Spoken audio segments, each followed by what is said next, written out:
Budget documentation. PEFA indicator number 5. We all know the comprehensiveness of budget documentation is one of the key aspects which would influence the quality and granularity of discussion in the legislature on budget approval process. PEFA measures this in terms of 12 elements, including, for example, whether the fiscal deficit or surplus is very clearly established and recorded in the budget documentation. If you see the trajectory of this indicator over the past decade, countries have been making significant progress, which means a lot of elements of budget documentation are being satisfied by most of the countries, which is fantastic news.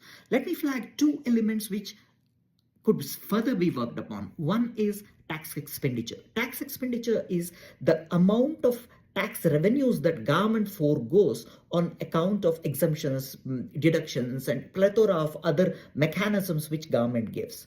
Does the government quantify the tax expenditure and put it in the budget documentation? This is an area to work upon. Second one is the implication of new policy initiatives on overall budget. When government comes up with a new policy initiative, does that policy initiative's implication on the revenues and expenditure get documented in the budget as such? This is an area still to work upon.